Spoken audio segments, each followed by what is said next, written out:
has the awards but is rarely mentioned alongside major filmmakers. Perhaps that's because, as her streaming features show, her subjects are privileged.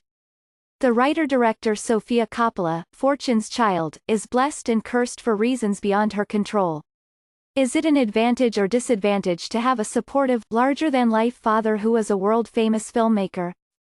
While it's no stretch to rank Coppola alongside Kathryn Bigelow as the two women with the most longevity on the movie industry's A-list, it should be noted that on the basis of 6 features she's directed since 1999, she's also the most celebrated American filmmaker under 50, Paul Thomas Anderson is the only other contender. She won an Oscar for writing Lost in Translation and a New York Film Critics Circle Award for directing it. She received the Gold Lion Award at the 2010 Venice Film Festival for Somewhere and was named Best Director at Cannes for her 2017 remake of The Beguiled, the dark comedy of manners she fashioned from Don Siegel's overwrought male Gothic. Coppola is a true auteur, a filmmaker with a distinct worldview and sensibility and a personal set of quasi-autobiographical interests. Where Bigelow works in genres that have up to now been dominated by men, Coppola's are, to use her own term, girly. Her protagonists are generally strong-willed women, whether as individuals, Marie Antoinette, or in groups, the Virgin Suicides, the Bling Ring, the Beguiled, or as part of an older man-younger woman pairing, Lost in Translation, Somewhere.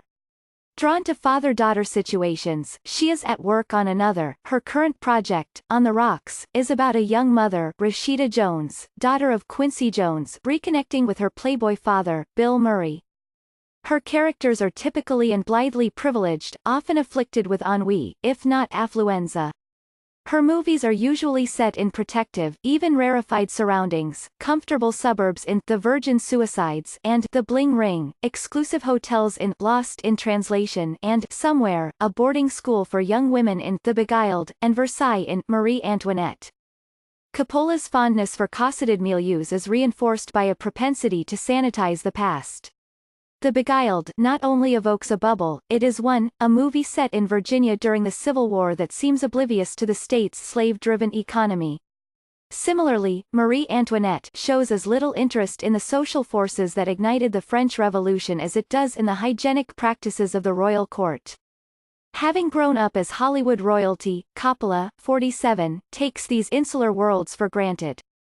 The prologue to her oeuvre is the script she contributed to a short directed by her father in the 1989 anthology film New York Stories. Its star, an adorable, doted-upon schoolgirl, Heather McComb, lives with her often absent parents at the Sherry Netherland Hotel and rewards a homeless man with chocolate kisses. The prevailing message, Janet Maslin wrote in her New York Times review, is more or less Marie Antoinette's. On the other hand, no director has greater access, emotionally or physically, to the rich and famous.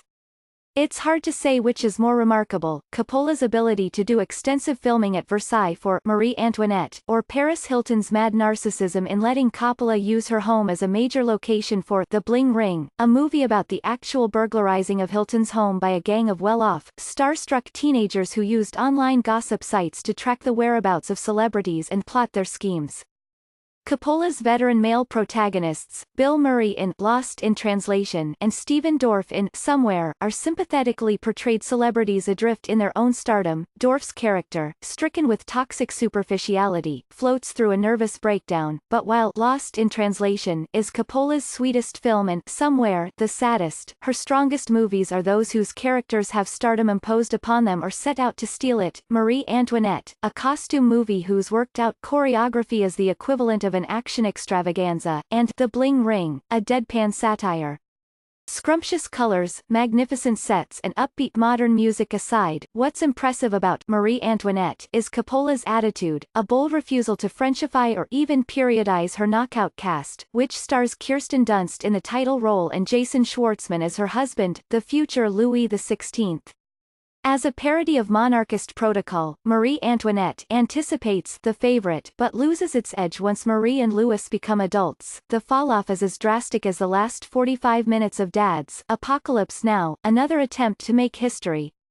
By contrast, The Bling Ring, a deceptively blasé, both sides now view of celebrity, never breaks character. More of an exposé than a narrative, Coppola's account of the so-called Hollywood Hills burglars is based on a true story, or rather its account in Vanity Fair. With everything refracted through the news media, The Bling Ring is both a critique and celebration. Strutting 5 abreast down Rodeo Drive, as though posing for an album cover, the members of the Ring imagine themselves as stars in their own movie. Too bad for them that a surveillance camera provided their on-screen debuts. We don't know how or if they think, and we don't know quite what to think of them, A.O. Scott wrote in his Times review. The two standout performances, Leslie Mann's new age airhead and, cast against type, Emma Watson as her bratty, stubbornly self-justifying daughter, are gutsy portrayals of appalling characters one loves to hate, or simply hates. But any moral satisfaction derived when the kids are busted is transitory. On screen and off, most of the real-life kids were rewarded with friend requests and fan pages, as well as with Coppola's phlegmatic, glamorizing film. Had Andy Warhol lived to see Marie Antoinette or The Bling Ring, he might have considered Coppola his favorite Hollywood director. The significance paid to footwear in both films could not have failed to impress an artist who was, in his commercial phase, the acknowledged master of drawing shoes. Coppola's blankly comic dialogue, cascades of "Amigod," punctuated by cries of "That's so ill," are juxtaposed with pop images worthy of painters Ed Ruscha or David Hockney. The Bling Ring is uncompromising in its portrayal of banality and shallowness. In a certain sense there hasn't been anything quite like it since Warhol filmed Edie Sedgwick in Poor Little Rich Girl.